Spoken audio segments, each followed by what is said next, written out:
Walter, eu vi que você ligou o microfone. Você consegue me ouvir? Sim, professor. Tá bom, tá super baixinho, tá bem baixo, bem baixo.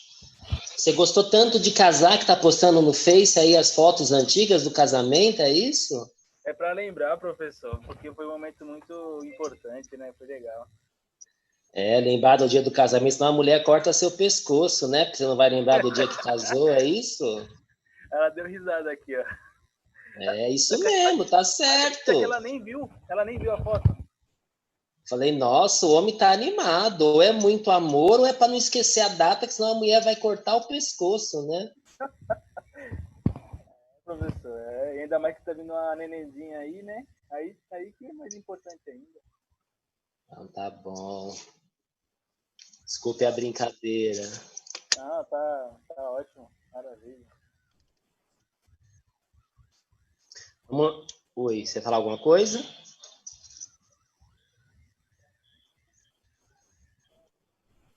Vamos lá, gente. Se tiver que mais entrar mais alguém aí, que o pessoal vai entrando.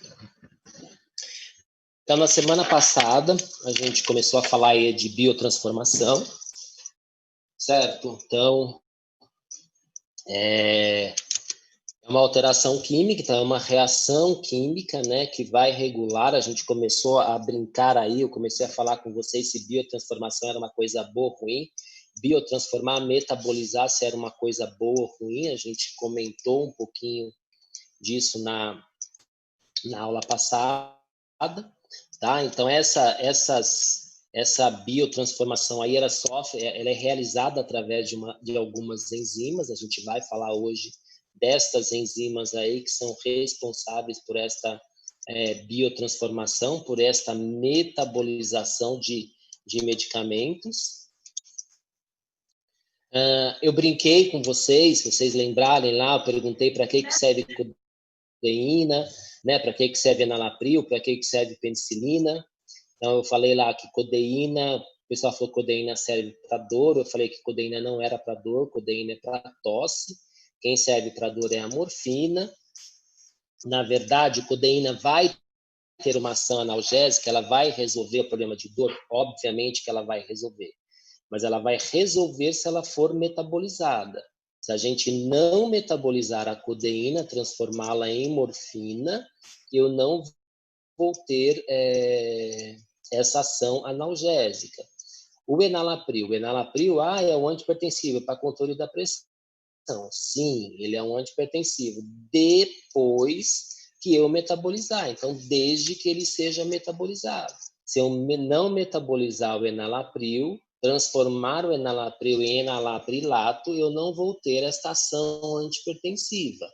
Essas drogas que a gente fala que precisa metabolizar primeiro para ter a sua ação, é o que a gente chama de prodrogas. Então, as prodrogas são drogas que não têm ação, elas precisam ser metabolizadas para terem a sua ação no organismo. Aí é uma pergunta que fizeram, não sei se foi vocês, eu acho que até foi, mas não vou lembrar exato, se foi vocês ou foi o pessoal da manhã. Tá, se ela não serve para nada e é o enalaprilato que serve, por que que eu não tenho o medicamento já enalaprilato pronto? Por que que eu não tenho? Porque o enalaprilato eu até tenho, mas eu só tenho ele na forma injetável. Ele não é estável na forma sólida, em comprimido, por exemplo. Então, eu tenho comercial isso na forma injetável, não tem no nosso país, mas fora do país eu tenho alguns países no mundo que utilizam enalaprilato injetável. Então, eu tenho ele injetável, mas ele não é estável na forma sólida, que é o comprimido, então por isso que eu trabalho com enalapril, ok? Penicilina depois de metabolizada, ela não tem alteração nenhuma, então ela continua sendo penicilina. Então, duas informações importantes que eu vou passar aqui, eu acho que eu até comentei. Se eu pegar essa história do enalaprilato que eu falei para vocês, por que eu não tenho enalaprilato pronto? Eu tenho morfina pronto. Então, morfina, eu tenho um medicamento que é morfina. Então, eu preciso dar uma codeína para o paciente que está com dor, eu preciso esperar ele se transformar em morfina. Então, isso é o que a gente chama, quando vocês forem estudar com o professor Valber aí, no terceiro aí, provavelmente, vocês vão verificar isso com ele, quando ele estiver falando de dor para vocês. Então, a gente tem uma escala de tratamento da dor do paciente. Então, eu não entro com o paciente com uma dor leve com morfina. Uma dor leve, esse paciente vai tomar primeiro uma dipirona, vai tomar um paracetamol, vai tomar outras drogas. Então, existe uma escala. A gente começa com algumas drogas até eu entrar na codeína.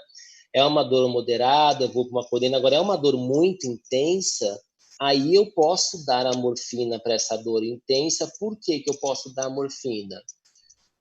Porque já está uma dor intensa, eu não preciso esperar ele tomar codeína para não metabolizar. Eu já falo contigo, Walter, só terminar o meu raciocínio, mas eu te chamo, fica tranquilo. Então, eu posso fazer o quê? Se o paciente estiver com uma dor muito intensa, eu entro direto com a morfina. Se não é uma dor muito intensa, eu posso entrar com codeína.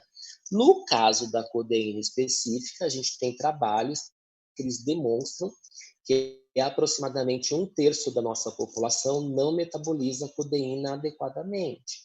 Então, não metaboliza. Se não metaboliza a codeína de forma adequada, se o paciente estiver tomando codeína para tosse, não tem problema. Por que não tem problema? Não está metabolizando codeína, a codeína serve para tosse, então não tem problema. Agora, se o paciente estiver tomando a codeína para dor, se ele não metaboliza, ele não transforma em morfina.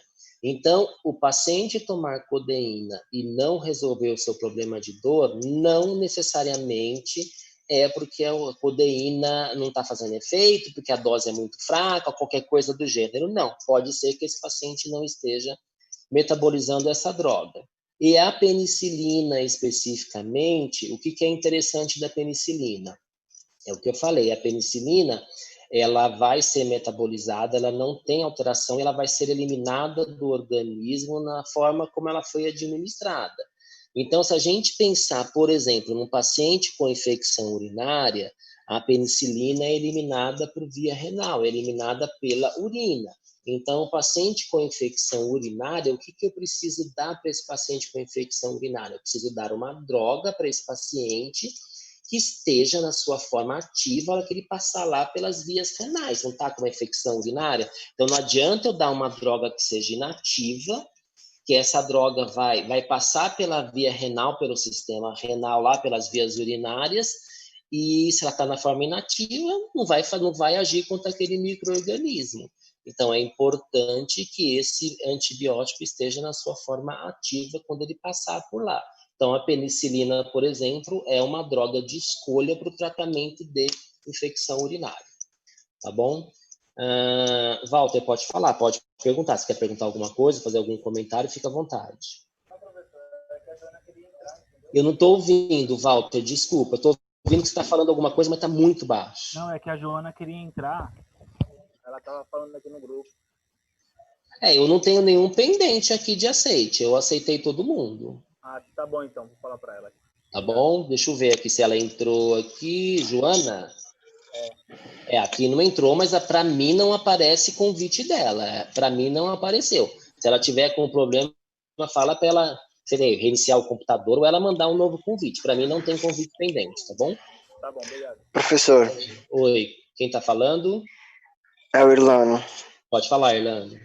Professor, e também entrar com a morfina já direto tem que ser para casos específicos, né? Porque o que ela traz também, em consequência, é pesado, né? Sim, ela pode ter uma dependência, a morfina ela causa muita obstipação, então isso é uma coisa extremamente comum, o paciente ficar obstipado. Então, às vezes a gente pega paciente que está tomando morfina em casa, ele pode tomar morfina em casa, e esse paciente está 4, 5, às vezes uma semana sem ir ao banheiro. Isso pode trazer problemas para esse paciente. A dependência da droga também, porque de repente o paciente está com medo, ele acha, ou com uma dor fraquinha, não, já vou tomar porque eu sei que esse é potente, vai eliminar a minha dor.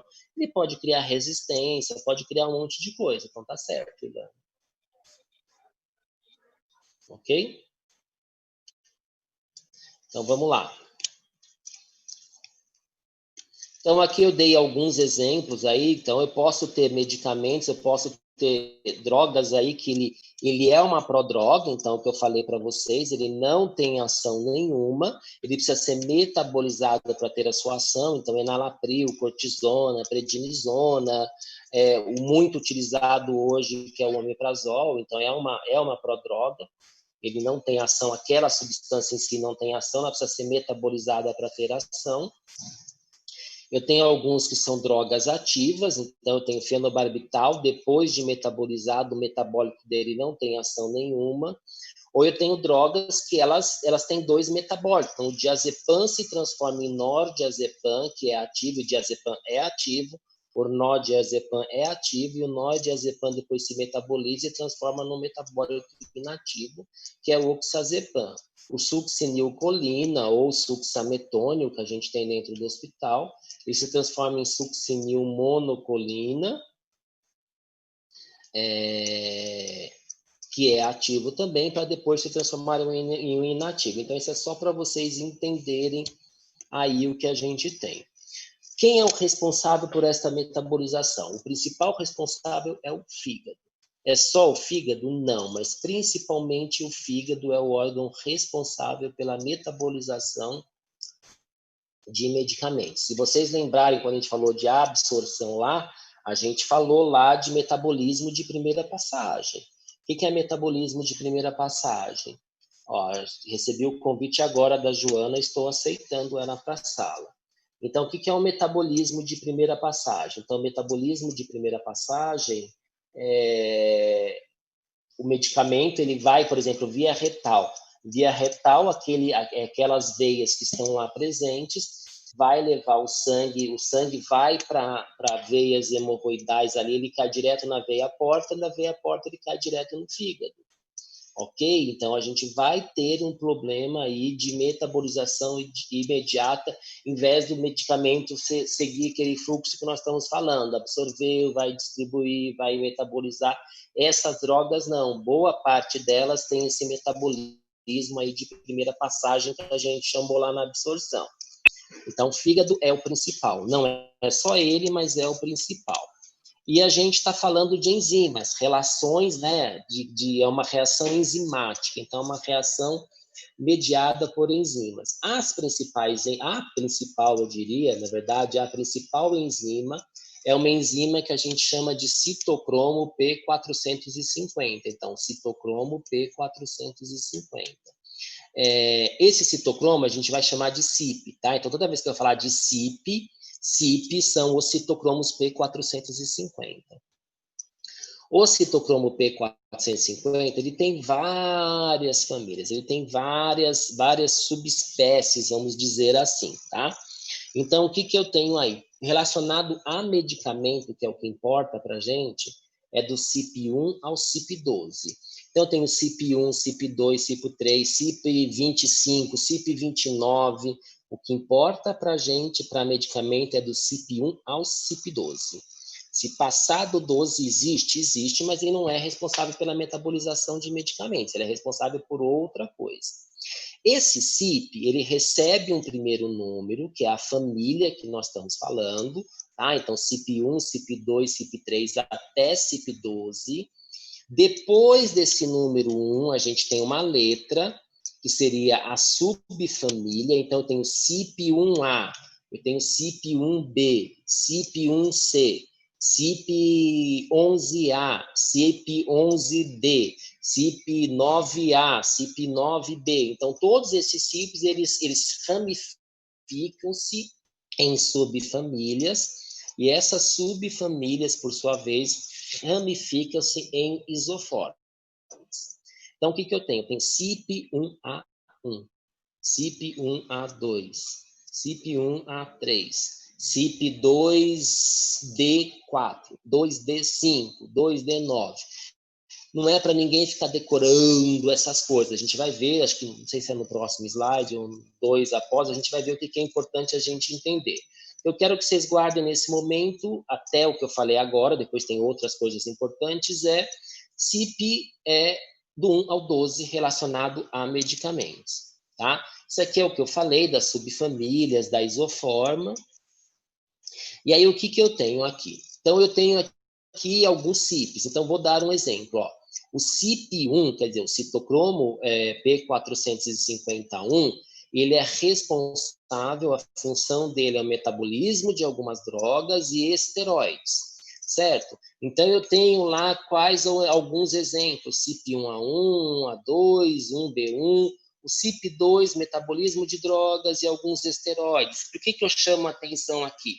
Porque, olha, eu tenho, de repente, o mesmo medicamento sendo metabolizado por CYPs diferentes. A gente vai ver isso hoje. Então, eu posso ter o mesmo medicamento sendo metabolizado por CYP diferentes.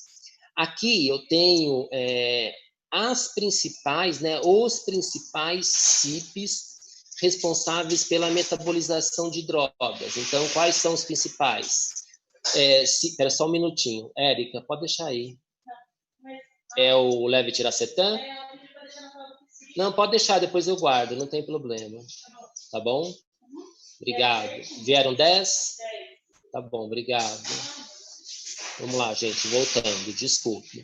Então, aqui eu tenho a proporção de drogas que são metabolizadas aí pelo citocromo P450, tá? Então, se a gente pegar, olha, 36% dos medicamentos são metabolizados pelo 3A4, 3A5.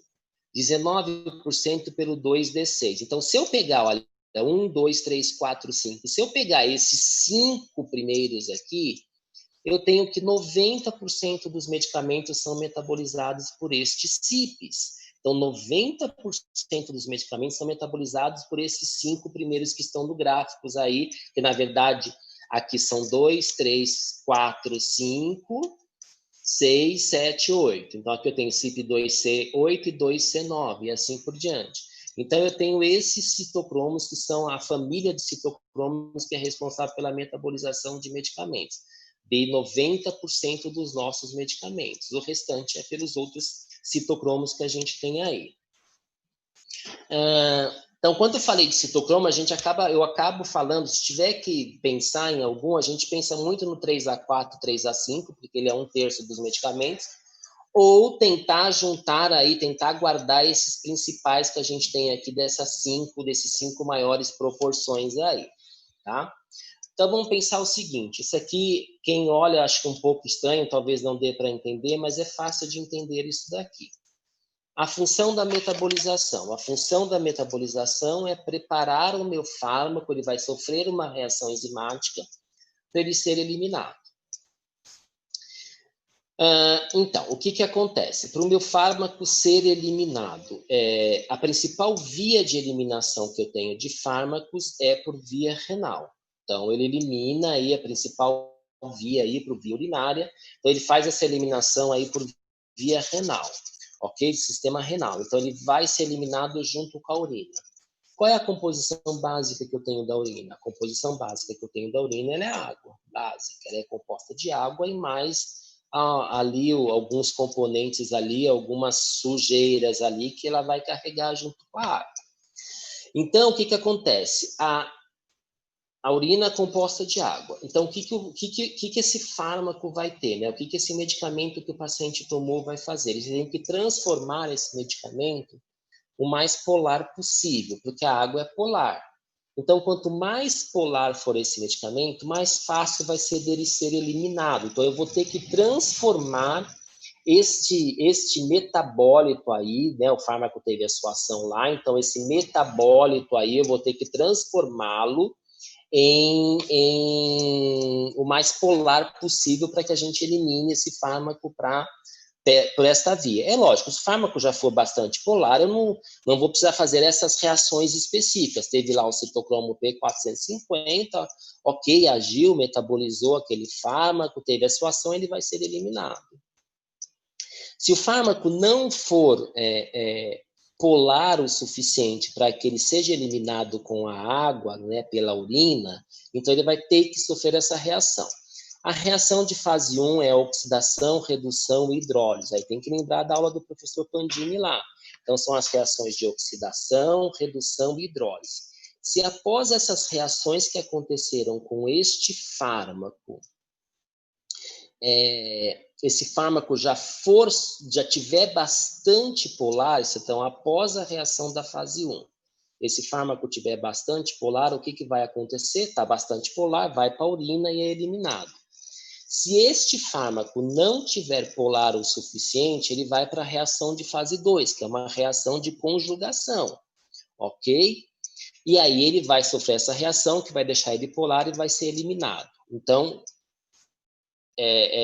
sintetizando aqui, resumindo, todo fármaco passa por uma reação de fase 1 e fase 2? Não. Se ele passar pela fase 1 e ele já tiver polar o suficiente, essas reações são para deixar ele polar. Se ele passou pela fase 1 e ele já está polar o suficiente, tá polar o suficiente significa o quê? Elimina esse fármaco.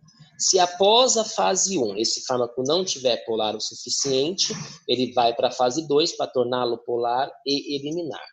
O que precisa guardar? Alguns concursos, provas de concurso que eu já vi por aí, o pessoal pede quais são as reações que acontecem. Então, guardar que é oxidação, redução, hidrólise, o que eu falo, acaba guardando que a reação de fase 2 é conjugação. Qualquer outra reação vai ser de fase 1, né? A não ser que for uma prova teórica que ele pergunte especificamente quais são as reações de fase 1, aí tá lascado também, né? Aí você vai ter que responder lá, oxidação, redução, hidrólise, mas basicamente guarda que fase 2 é conjugação. Sendo conjugação, a fase 2, o que sobrar de reação é para a fase 1. Aí vamos falar um pouquinho de indução enzimática e inibição enzimática. Então, vamos voltar aqui a alguns slides, só para eu apresentar uma coisa aqui. Vamos lá, vamos ver quem será a minha primeira vítima.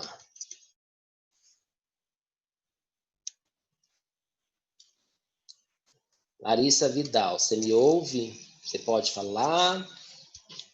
Sim, não? Está presente? Está ausente?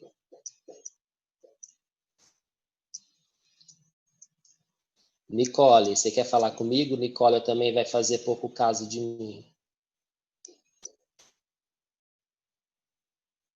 Nossa, ninguém quer falar comigo. Meu Deus.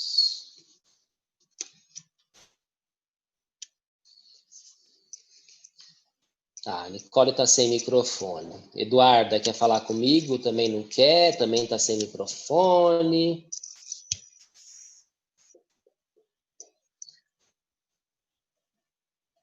Vai lá, Walter, vai sobrar para você de novo. As mulheres estão todas encabuladas, não quer falar. Tá me ouvindo, Walter? Ou também já me ignorou? Ok, professor. Tá bom, tô brincando. Mas é facinho, fica tranquilo aí. Pensa o seguinte, o paciente está com bastante dor. O paciente está com bastante dor. O que você acha quando o médico prescreve uma codeína? Se você quer uma ação mais rápida desta codeína, você vai dar para esse paciente um indutor enzimático ou um inibidor enzimático? Inibidor, né? Oi? Inibidor. Eu não estou ouvindo, desculpa.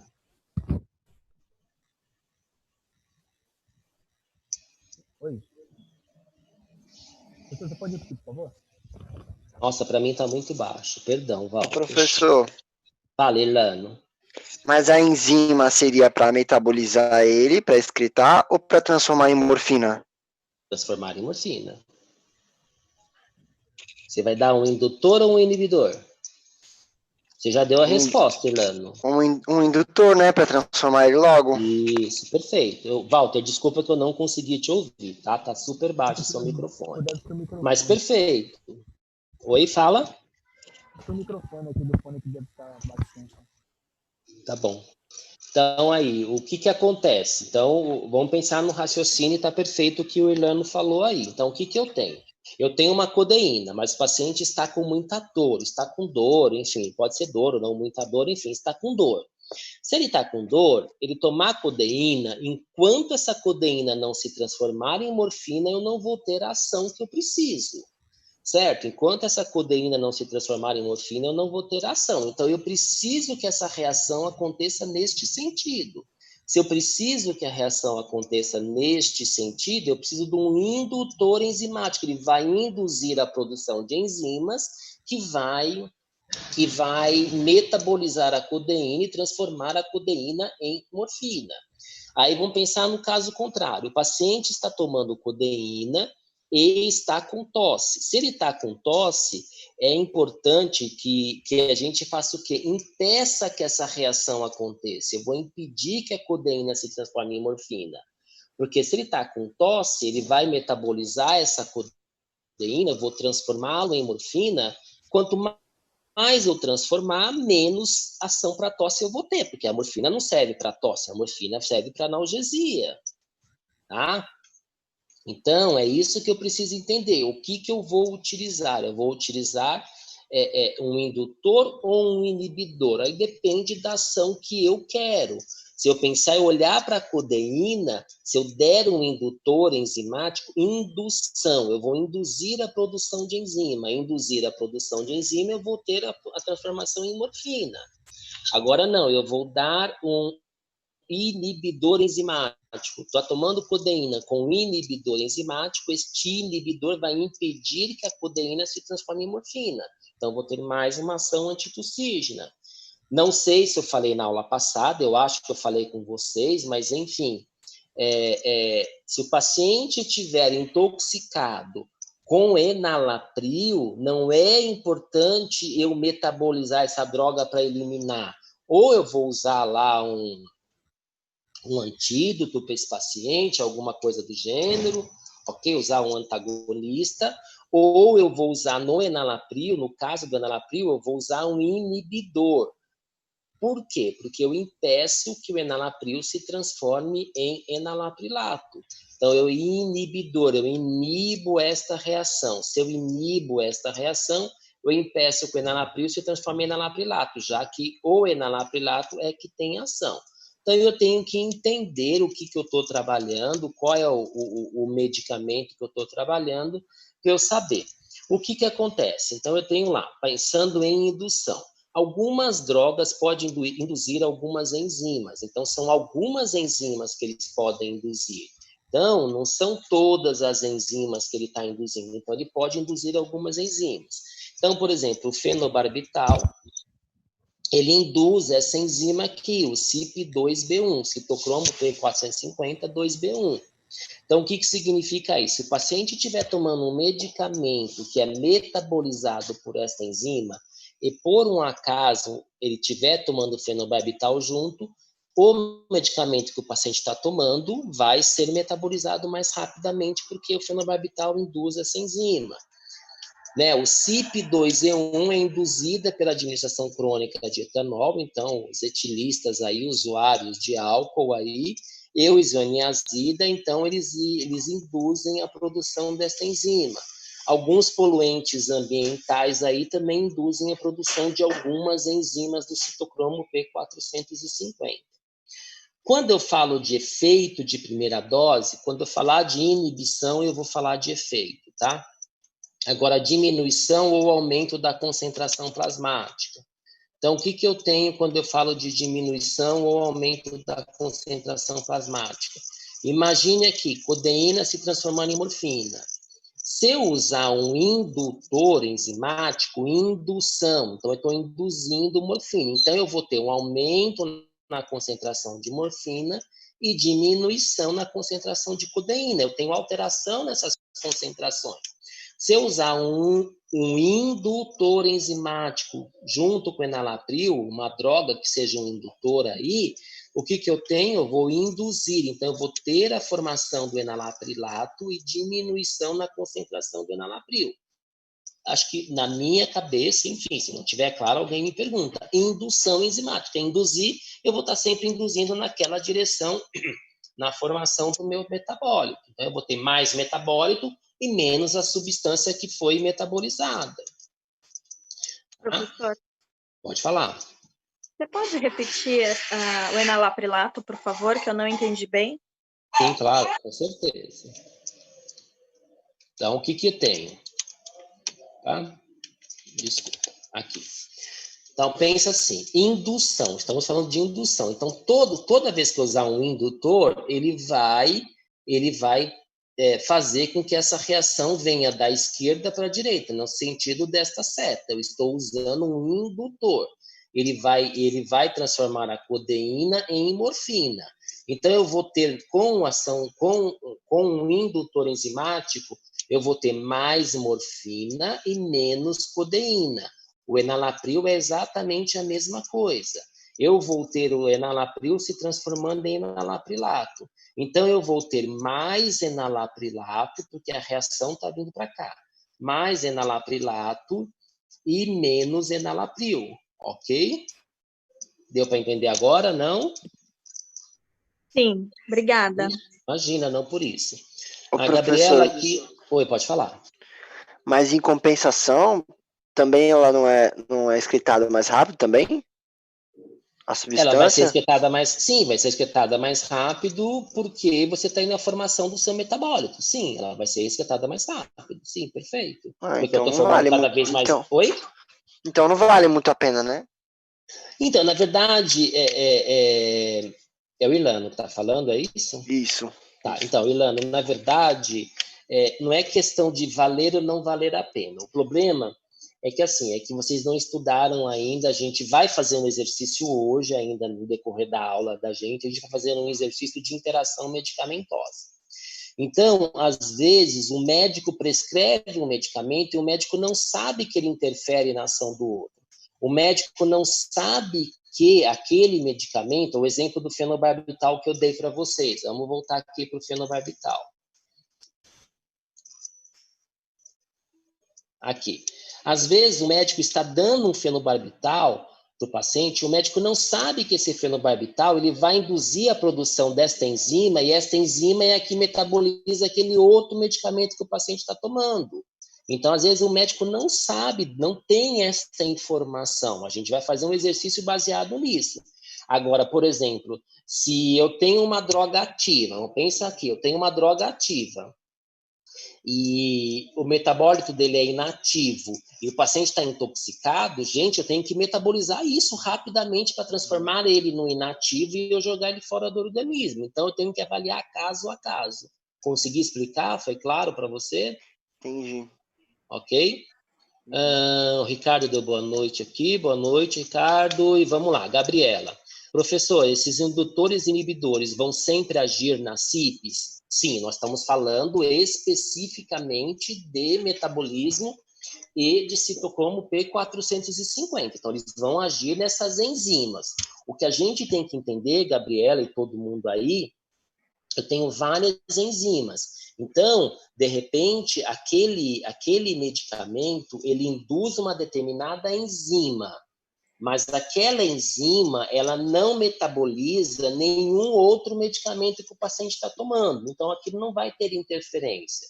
Eu sei que ficou um pouquinho complicado aí, mas a gente vai fazer um exercício hoje juntos, nós vamos fazer. E aí, neste exercício, vai dar para vocês entenderem especificamente o que eu estou falando. Se não entenderem, não tem problema. Eu vou lá e explico de novo, fiquem tranquilos. Mas vai dar para vocês entenderem, tá? Então, a indução enzimática, ela aumenta a velocidade de biotransformação. Eu estou induzindo. Se eu estou induzindo a produção de enzima, ela vai metabolizar mais rápido. Aumenta a produção de metabólitos, é óbvio, aquilo que eu falei, a reação está saindo daqui da esquerda e está indo para a direita. Então, ela vai aumentar aí a produção desses metabólitos. Aumenta a depuração plasmática. O que é depuração? Depuração é a mesma coisa que excreção. Então, vem aí exatamente no que o Orlando falou. Então, ele vai aumentar a depuração. Então, eu vou aumentar a eliminação da droga do organismo. Vou diminuir os efeitos farmacológicos se os metabólitos forem inativos. Então, vamos lá. Eu penso numa droga ativa, eu metabolizei e transformei ela em inativa. Aquele metabólito é inativo. Então, é o que eu falei. Se ele está induzindo, eu vou ter menos droga ativa e vou ter mais metabólito inativo lá, ok? Então, olha lá, o indutor pode estimular ativamente a síntese de uma enzima e o citocromo P450 é induzido por muitas drogas. Então, a gente vai ver no exercício. Então, a gente falou de indução. Aqui, vamos falar de inibição. Gente, vamos voltar, não tem problema. Vamos voltar lá para aqui. Inibição. Se o paciente estiver com muita tosse, ou desculpa, com muita tosse, o paciente está com tosse. Ele está com tosse, seria interessante dar para esse paciente um inibidor enzimático, porque eu inibo a transformação de codeína em morfina. Se eu inibo a transformação de codeína em morfina, eu vou ter mais codeína no sangue desse paciente. Se eu tenho mais codeína no sangue desse paciente, eu tenho uma ação antitussígena maior. Então, inibição, eu inibo essa transformação. Obviamente, se eu inibo essa reação, eu diminuo a quantidade de morfina e aumento a quantidade de codeína. Eu vou ter essa diferenciação de concentração plasmática, que é exatamente o contrário do que a gente viu no anterior. Então, eu diminuo a produção de metabólito. Então, lembra, codeína, o metabólito dela é morfina. Se eu impedir que isso acontecesse, se eu inibir, eu não vou ter metabólito. Vou diminuir a eliminação desta droga e eu posso aumentar o efeito se o metabólito dessa droga for inativo, certo? Então, se esse metabólito aqui é inativo, eu vou ter uma ação maior. Gente, é completamente o inverso do que a gente viu no anterior. Algumas drogas inibem ou diminuem aí a atividade de enzimas do citocromo. Assim como eu dei o exemplo do fenobarbital lá, eu tenho aqui cimetidina, cetoconazol, que eles interferem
lá, gente, desculpa, eu nem vi que estava acabando aí, eu acabei me entretendo ali falando e eu nem me toquei aí que estava caindo. Alguém no final da aula passada fez uma pergunta, tá? Então, se alguém puder escrever de novo, ou enfim, alguém escreveu alguma coisa no chat, que desculpa, a hora que eu ia olhar foi exatamente a hora que caiu. Se alguém quiser reescrever, não tem problema, eu leio. Eu não li porque, desculpa, estava caindo e eu não vi. Então, assim como eu falei na indução, então tem algumas drogas que também elas fazem inibição de algumas enzimas aí, tá? Então tem cimetidina, tem o cetoconazol aí que fazem a inibição do citocromo P450. Essa diminuição, o aumento da concentração eu já falei, agora vamos falar de efeito de primeira dose tanto para indução quanto para inibição enzimática. Então, eu queria que vocês pensassem o seguinte, se eu pensar, o que vocês acham que é mais rápido e mais fácil de acontecer? Então, pense o seguinte, vocês acham que é mais fácil de acontecer uma inibição ou uma indução? O que eu quero dizer com isso? Eu tenho lá uma enzima. É mais fácil eu induzir e produzir esta enzima, isso acontece mais rapidamente, ou é mais fácil eu inibir esta enzima, porque a enzima já está lá presente e eu inibo? O que vocês acham que é mais fácil? Uma inibição ou uma indução enzimática? A Valéria respondeu aqui uma inibição. Alguém acha que é uma indução? Alguém quer fazer algum comentário? Professor, não entendi a pergunta. Tá, vamos lá. Junto com você, acho que alguém mais falou. Alguém falou alguma outra coisa? Não? Inibir também, professor. Oi? Acho que a inibição. Ok, então vamos lá. Perfeito. A resposta é inibição. Eu vou explicar agora o porquê. A pergunta que eu fiz, Ilano, foi o seguinte: o que acontece mais rapidamente, vamos dizer assim? Pense em agilidade, em rapidez em tempo, tá? O que acontece mais rápido? Uma inibição enzimática ou uma indução enzimática? Então, uma indução, é o que eu estou falando, indução enzimática. Indução é induzir a produzir enzimas. Então, eu vou ter uma droga que ela vai fazer o quê? Ela vai induzir a produção de enzimas. Então, ela vai produzir aquela enzima para depois metabolizar aquela droga. Ou uma inibição. O que é uma inibição? A droga está lá, a enzima está lá. Então, eu já estou com a enzima pronta. O que acontece mais rápido? Uma inibição ou uma indução? Era isso a minha pergunta. Então, a resposta é uma inibição. Por quê? Porque a enzima já está lá presente. Eu não preciso produzir.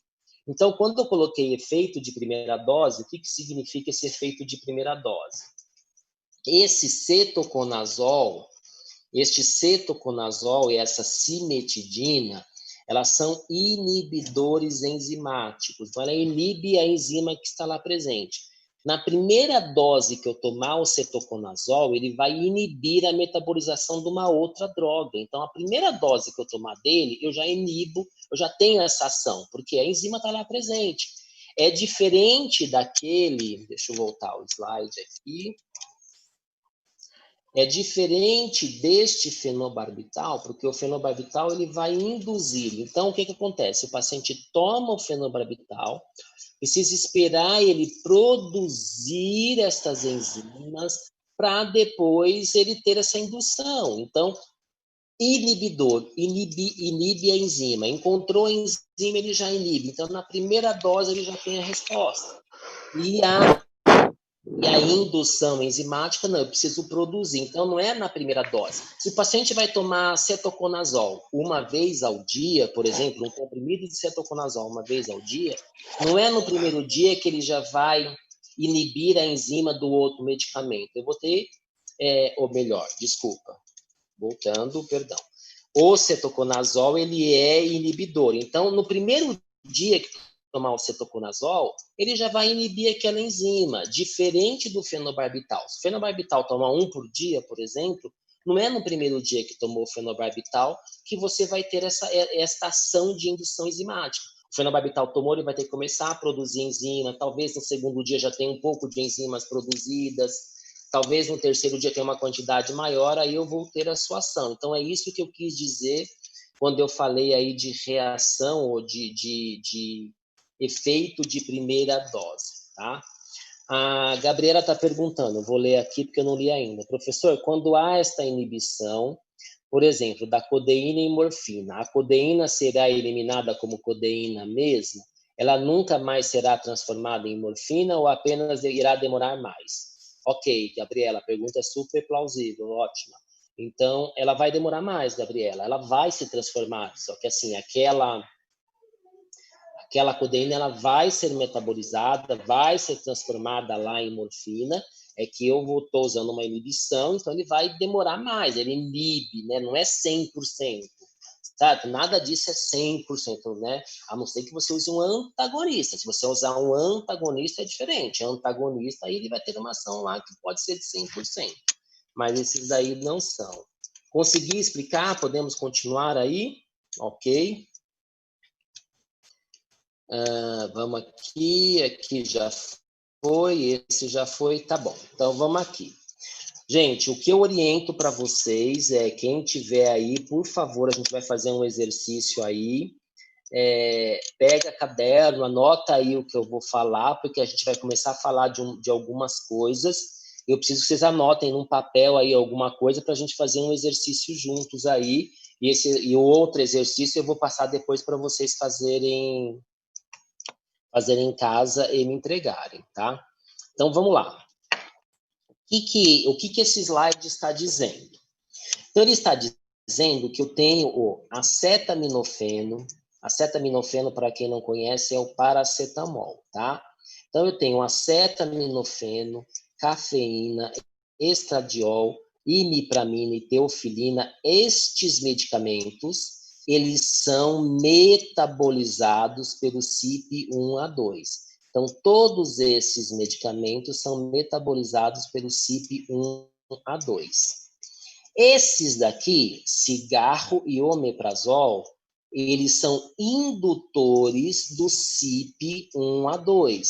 Então, quem usa omeprazol e fuma, eles induzem, essas duas substâncias induzem a produção desta enzima. Então, eu estou induzindo a produção desta enzima e esta enzima metaboliza estas substâncias. O ciprofloxacino e a fluvoxamina, essas duas substâncias aqui, elas são inibidoras, é só olhar na linha do CYP1A2. E assim por diante. Então, todos esses medicamentos ou substâncias que estão aqui como substrato, significa que eles são metabolizados pelaquele citocromo. Então, olhar nesta linha aqui. Então, o citalopram, o diazepam, a imipramina e outros aqui embaixo, eles são metabolizados pelo CYP2C19. A rifampicina, ela induz, está na coluna indutora, ela induz o 2C19. O fluconazol, ele inibe o 2C19. E não achem estranho que eu tenho, por exemplo, a fluoxetina, que ela é metabolizada pelo CYP2D6, e a própria fluoxetina, ela inibe esse mesmo CYP. Ah, isso não está errado, não. Ela é metabolizada e ela própria inibe o mesmo CYP. Eu posso ter... deixa eu ver aqui uma outra substância que eu queira falar com vocês. Só um pouco. Eu tinha aqui outro exemplo, deixa eu lembrar qual que é. Tá, o próprio fluoxetina, tá? Então, o fluoxetina, ele inibe tanto o CYP2D6 como o fluoxetina inibe os 3A4. Então, eu tenho substâncias que são metabolizadas por dois diferentes citocromos. Eu tenho substâncias que inibem 2, 3, 4 citocromos diferentes, substâncias que induzem a produção de 4, 5 citocromos diferentes. Que exercício que nós vamos fazer? Então, pense o seguinte, eu tenho um paciente qualquer, tá? Esse paciente tem uma prescrição, então foi prescrito para esse paciente omeprazol para ele tomar uma vez ao dia. Então, anotem aí, omeprazol uma vez ao dia. Esse paciente foi prescrito para ele acetaminofeno, que é o paracetamol. Então, foi prescrito para esse paciente paracetamol para ele tomar 4 vezes ao dia. Então, omeprazol uma vez, paracetamol 4 vezes ao dia. Foi prescrito para esse paciente...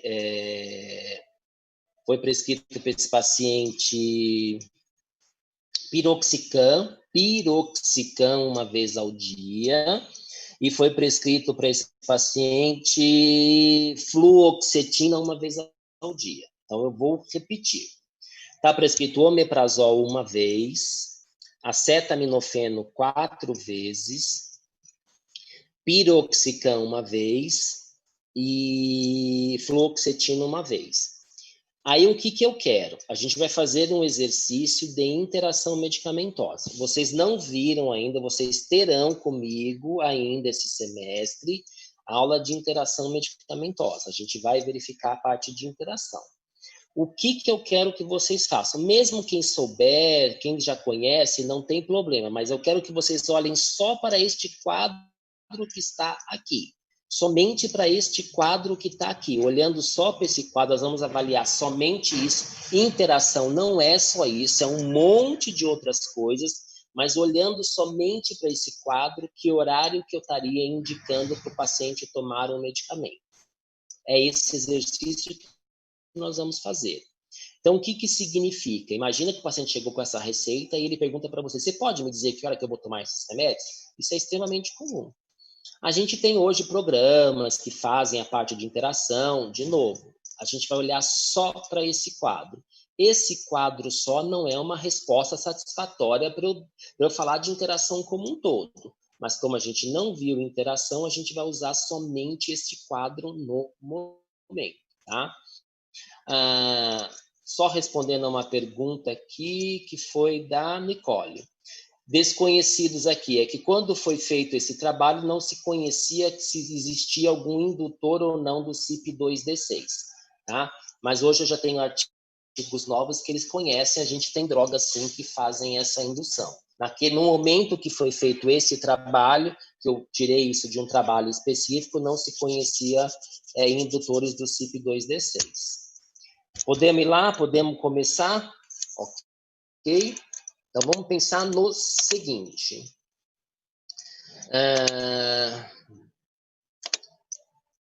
Vamos lá, Irlanda, vai ter que ser quem quer falar comigo, né? O restante me rejeita nessa sala, já vi que o pessoal não gosta de mim.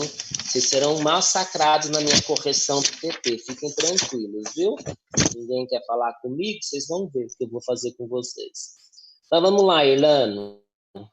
O paciente vai tomar acetaminofeno 4 vezes por dia. Então, como é que a gente vai começar? Vamos olhar somente o acetaminofeno. Então, acetaminofeno 4 vezes ao dia. Que horas que você falaria para esse paciente tomar? Ou esquece o restante, tá? Depois a gente vai discutindo um a um. Tá? Como é que a gente vai fazer esse trabalho? Vamos olhar o primeiro medicamento prescrito. O primeiro medicamento prescrito é acetaminofeno. Que horas que você vai pedir para ele tomar o acetaminofeno, Irlano? Café da manhã, né? Tá, então, café da manhã, pode falar. À tarde, são 4 vezes ao dia, né? De 6 em 6, professor. Então, ótimo, perfeito. Você corrigiu o que eu ia te corrigir. Então, vamos só tomar cuidado. O que ele falou é importante, gente, é super importante. Em primeiro lugar, ele falou para tomar no café da manhã. Então, eu diria o seguinte, o café da manhã, o paciente pode tomar às 6 da manhã ou ele pode tomar às 11 da manhã. Você concorda comigo, Irlando? Uhum. Então, café da manhã, se ele tomar às 11, ou depois você vai para ele tomar na hora do almoço, ou tomar meio-dia, ele vai ter que tomar um às 11 e depois outro ao meio-dia? Não. Então, isso é para a gente tomar um pouco de cuidado, gente. Tomar 4 vezes ao dia é de 6 em 6 horas. Então, eu tenho que seguir de 6 em 6 horas. Por exemplo, se você virar para mim, Leandro, e falar para mim, você vai tomar, vamos supor que a receita fosse minha, você vai tomar...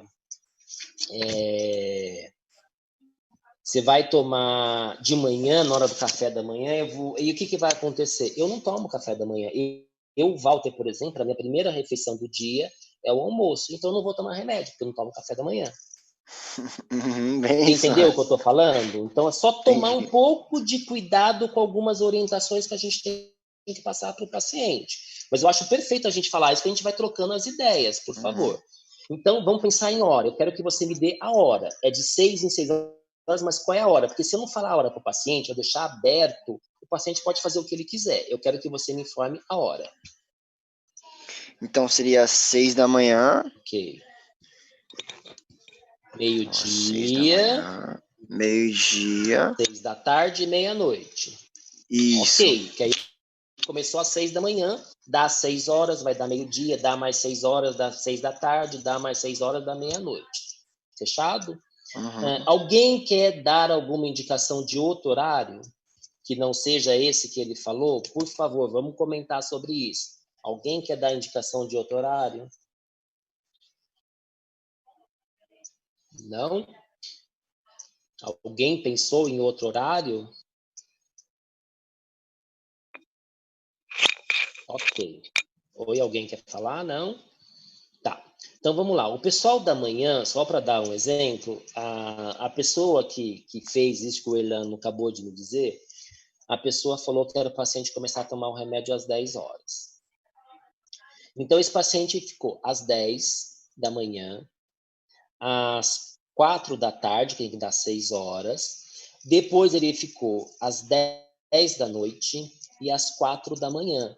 A pessoa está errada no que ela fez? Não, ela pediu de 6 em 6 horas. Ok? Então, a pessoa pediu de 6 em 6 horas. Só que imagine eu ter que acordar o paciente às 4 da manhã. Tudo bem, eu sei que eu vou ter que acordar ele às 6 para tomar o remédio. Eu tenho que verificar o que é melhor ou o que é pior. Entendeu? É melhor esse paciente ser acordado às 4 da manhã ou ele ser acordado às 6? É melhor esse paciente ser receber esse medicamento à meia-noite? O que vai ser melhor aí para eu escolher tudo isso? Ok? Então, eu tenho que entender um pouco disso. A Valéria está propondo aqui o medicamento, tomar esse medicamento às 8, às 12, às 18 e à meia-noite. Então, vamos lá, Valéria. Das 8 para o meio-dia, eu tenho uma diferença de 4 horas. Então, isso não pode acontecer. A gente vai entender que por que isso não pode acontecer, tá? A gente está aprendendo justamente isso em cinética. Então, se ele tomar às 8 e for tomar depois às 12, eu vou ter 4 horas de diferença. Aí, das 12 para as 18, eu tenho 6 horas. Aí, depois das 18 para meia-noite, 18 para as 24, eu tenho de novo 6 horas. E depois ele fica 8 horas sem tomar o remédio. Ele fica da meia-noite para tomar outra dose às 8. Então, eu não posso fazer isso. Eu tenho que dar de 6 em 6 horas. E a gente vai... Isso é o final da cinética. E depois que eu falar de excreção aí que você vai entender, né? Vocês têm que entender o porquê que eu não posso fazer isso. Mas já dá para entender que tem que ser de 6 em 6 horas. Tudo bem, Valéria? Ok? Compreendeu aí a minha explicação? Entendi, Oi, sim. Errado o horário, tá certo, entendi. Obrigada. Então, bom, vou pegar você agora de cobaia aí, Valéria. Vamos lá, fica tranquila. Vamos fazer o exercício junto. Então, o segundo medicamento que eu passei foi o quê? Foi o omeprazol, certo? Então, assim, de novo, quem conhece um pouco de medicamento, ou já viram o que o Valber falou, a gente sabe que o omeprazol tem que ser tomado em jejum. Tem uma orientação e tem um motivo específico para que a gente tome o omeprazol em jejum. Vamos imaginar que vocês não saibam que o omeprazol tem que ser em jejum. Por isso que eu falei, olhem para essa tabela que eu falei aqui. Então, vamos lá. Aonde você enxerga o omeprazol nessa tabela, ô Valéria, por favor? Tô procurando. Aí eu enxergo aqui no CYP2C19. Tá, além disso. Além disso... aí embaixo também, no CYP3A4. E mais? Tem mais lugar. E tem... Eu tinha visto, já perdi de vista. Tá bom, não tem problema. Vou achar. Sim, tranquilo. Procura aí, a gente espera. Ai, meu Deus, não tô achando. Olha no indutores. Ai, lá em cima. Isso, perfeito. Eu Então, sabia que tinha... ok. Pode falar, desculpa. desculpe, eu não sabia que eu tinha visto, era ali, tá certo. Não, tranquilo, perfeito. Então, vamos lá. O Guilherme respondeu aqui que também tinha visto no indutor, está certo. Então, vamos lá. O omeprazol, ele induz a produção da enzima CYP1A2. A gente olhou até o momento somente o acetaminofeno. E o acetaminofeno, ele é metabolizado pelo 1A2?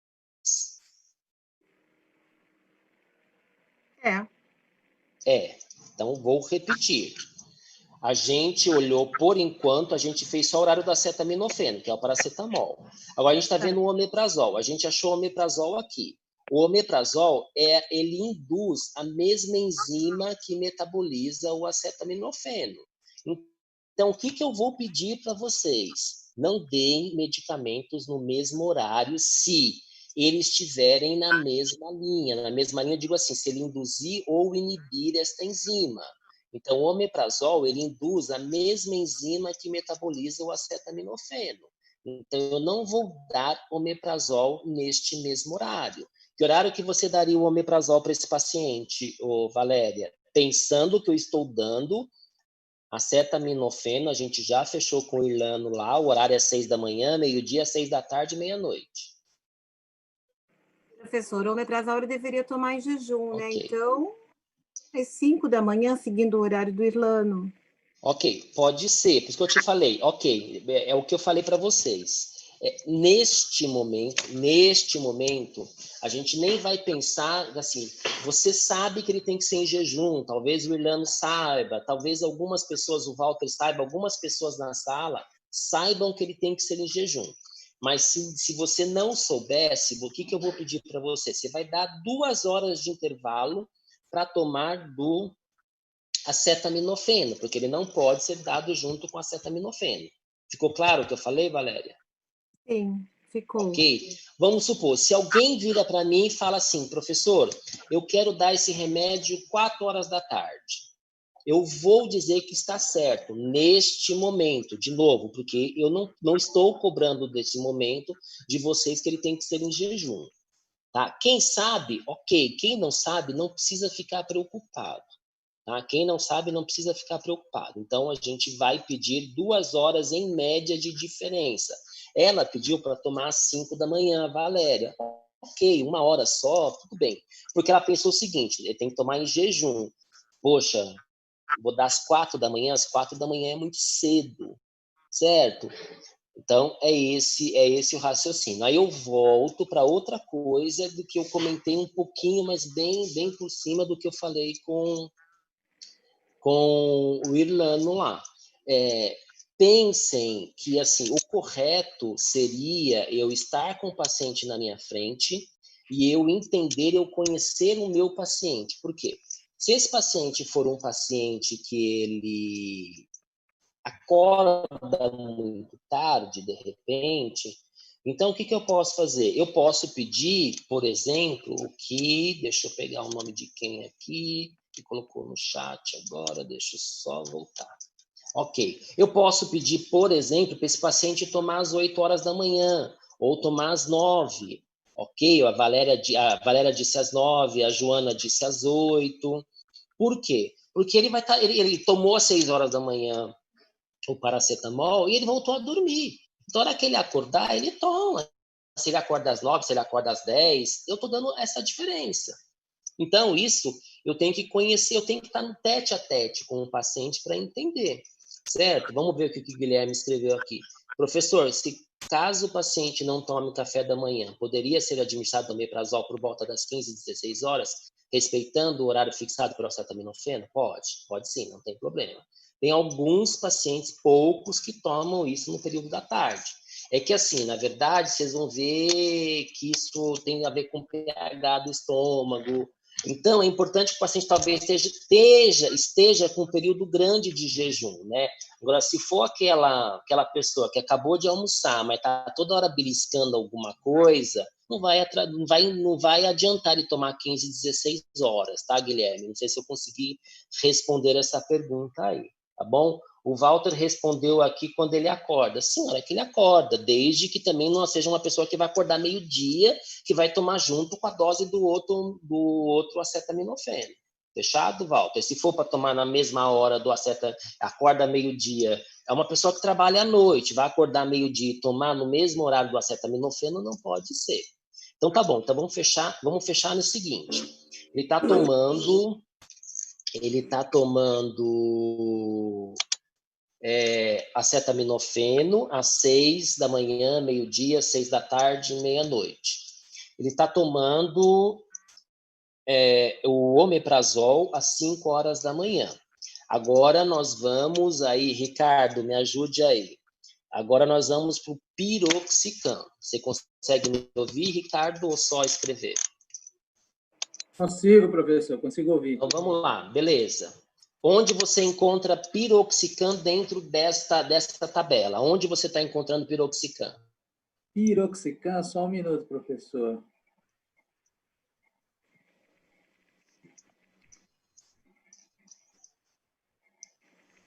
Aqui no CP2C9. Isso, ele só tem aí, certo? Isso. Ele só tem aí. Gente, ele é metabolizado pelo 2C9. Olhando para o que a gente viu até agora. O que a gente viu até agora? Acetaminofeno e vimos omeprazol. Ele vai interferir com um dos dois? Não interfere com nenhum dos dois. Então, que horário que você daria para esse paciente tomar o medicamento? Ele pode tomar às 6 da manhã, tranquilo, professor. Sim, perfeito, ótimo. Por que que pode tomar às 6 da manhã? Porque ele não tem interferência com outro medicamento. Ok? Se alguém viesse para mim e falasse, ele pode tomar meio-dia? Pode. Pode tomar às 6 da tarde? Pode. Pode tomar meia-noite? Pode, porque é um anti-inflamatório, na verdade, tem uma certa ação analgésica, a gente acaba pedindo para tomar de manhã.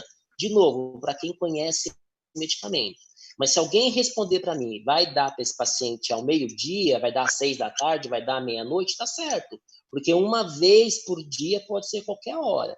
Aí alguém vira para mim e fala, professor, eu não posso dar esse medicamento, por exemplo, às 8 horas da manhã. Gente, não está errado você dar às 8 da manhã. Mas olhando para esse trabalho que nós estamos fazendo aqui, o que que acontece? Gente, se ponha no lugar do paciente. Você acha que é legal você ter que levantar às 5 horas da manhã para tomar o omeprazol? Aí às 6 você toma acetaminofeno. Quando é às 8, você toma o piroxicam. Gente, vai tomar remédio o dia inteiro. Você acha que o paciente vai fazer isso? O paciente não vai, gente. E nem o omeprazol, para ser bem sincero, ele não vai tomar antes. Sabe o que ele vai fazer? Uma vez por dia, lá tudo que é uma vez por dia, ele vai tomar tudo de manhã na hora do café da manhã. Ele não quer nem saber, porque para ele é mais cômodo. Então, cabe a nós, farmacêuticos, fazermos a melhor orientação para esse paciente. Então, qual é a melhor orientação para esse paciente? O que eu consegui colocar tudo junto, que foi, por exemplo, o que o Ricardo fez, o Ricardo fez o quê? Ele tá sugerindo para tomar às 8, porque às 8 é o horário que ele já tinha, tomar às 6, perdão, é o horário que ele já tinha do outro medicamento. Então, perfeito, eu acho que é isso mesmo. Ok? Vamos ver o que a Nicole colocou aqui. Obrigado, viu, Ricardo? O que a Nicole colocou? Professor, o jejum realmente precisa ser de medicamento? Eu não entendi. Ou pode ser apenas de alimentação? É que a gente está falando, quando eu falo de jejum aqui, eu estou falando de alimentação mesmo. Então, a gente tem que tomar, que se o medicamento interferir no outro, vocês vão ver aí que dependendo da interferência, não vai importar se ele está em jejum, se ele não está em jejum, se ele está tomando com medicamento ou está tomando com outro. Eu não sei se eu entendi bem a sua pergunta, se eu consegui responder, tá? Mas a gente está falando de jejum de alimentação, tá? Neste momento de alimentação. O Guilherme quer perguntar alguma coisa, Guilherme? Eu vi, acho que o Guilherme levantando a mão aqui, alguma coisa do gênero. Então, tá bom. Então, vamos lá. Então, vamos fazer o último aí. Alguma mulher mais se habilita ou só os homens mesmo que passarão por esta sala? Nenhuma mulher quer falar comigo, é isso?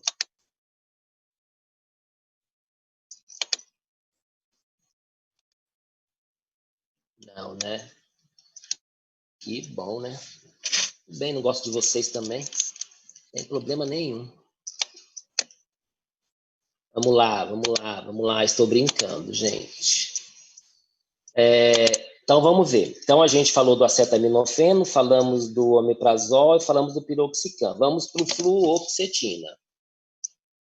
Então, vamos lá. Aonde é que a gente encontra a fluoxetina aqui dentro desta tabela? Então, aonde que a gente está encontrando fluoxetina aqui dentro?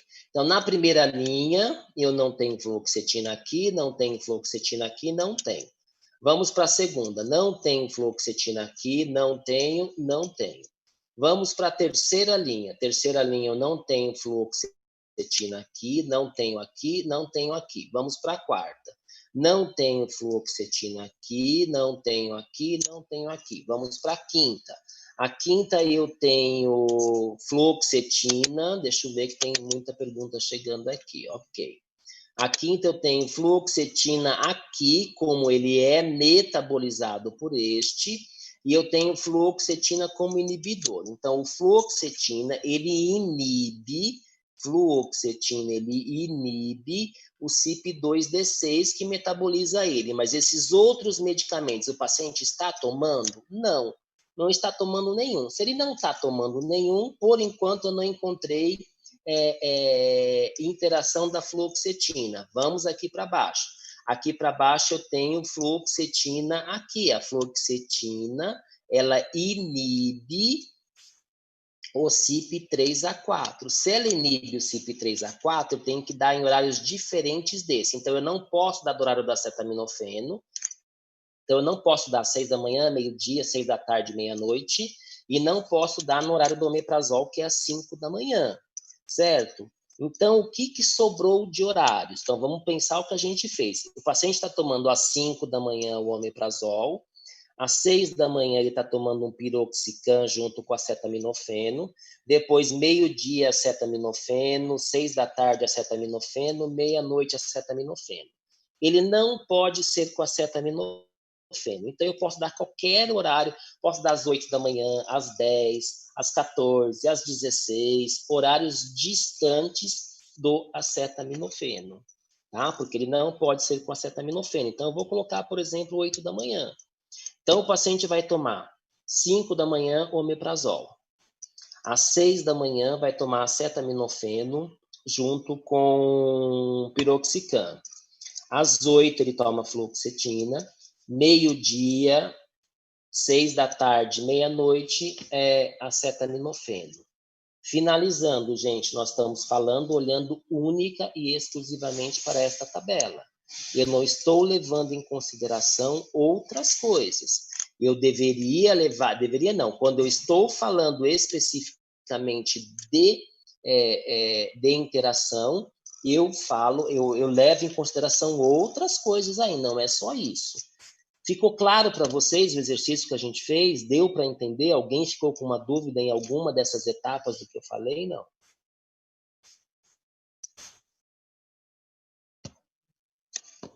Por enquanto ninguém se habilitou, acho que está ok, né? O pessoal está escrevendo aqui algumas coisas, eu acho que tá claro aqui, tá? Então, o que eu quero, gente? Eu vou deixar no material didático para vocês, a turma da manhã eu já fiz, eu vou deixar no material didático para vocês uma tabela,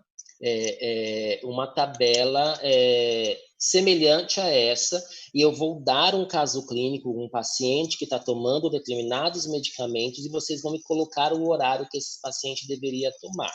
De novo, é o exercício exatamente que a gente fez agora. Quem souber que, por exemplo, omeprazol é em jejum, aspirina tem que tomar depois do almoço, simvastatina tem que tomar à noite, quem souber dessas informações não tem problema, pode colocar isso, ok? Então pode colocar isso daí, não tem problema. Agora, quem não souber, se o médico prescrever uma simvastatina e colocar para mim que o paciente vai tomar 8 horas da manhã, eu não vou dar errado neste momento. Quando a gente estiver lá no último ano e mandar tomar simvastatina de manhã, aí já é uma outra história e eu não posso aceitar. Então, para esse momento, não tem problema. Eu vou colocar como vai ser feito o trabalho, pode ser feito em grupo, pode ser feito em grupos de 3. Eu vou colocar lá com data limite para vocês me entregarem na semana que vem, na sexta-feira. Tá? Vai ter uma questão dessa, eu vou perguntar da gravidez, que eu cheguei a comentar com vocês antes, que é um exercício, se vocês quiserem já olhar, eu vou postar isso de vocês amanhã, é um exercício parecido com o que eu dei para a turma da manhã, só que a tabela de vocês é uma tabela diferente, não vai ser os mesmos drogas que eu dei para a turma da manhã, são outras drogas ou um perfil de outro paciente, mas o exercício é bem aquele que já está lá no material didático, tá? Aqui no material didático eu coloquei lá, trabalho de farmacocinética de manhã, e agora eu vou postar o trabalho que é para vocês me entregarem na semana que vem. Fechado, gente? Vamos lá que eu tenho o quê? Tenho 5 minutos só para eu começar a próxima aula, tá? Que ainda tem aula para o 4º ano. Mas, por mim, é isso, tá? Se alguém tiver alguma dúvida, pode me mandar pelo chat, pode me mandar por WhatsApp, tem um pessoal que às vezes me pergunta alguma coisa pelo WhatsApp, não tem problema nenhum. Pode mandar aí que eu respondo, mandar e-mail, enfim, chamar lá no Face, no Messenger, qualquer coisa do gênero que eu respondo assim que possível. Se eu demorar um pouco, às vezes eu estou no hospital, estou ocupado com alguma coisa, eu não consegui responder, mas eu tenho respondido de todo mundo aí. Ok? Fechados? Terminamos por aqui. Bom final de semana para todo mundo, tá bom? Tchau, boa noite, professor. Bom final de semana. Boa noite.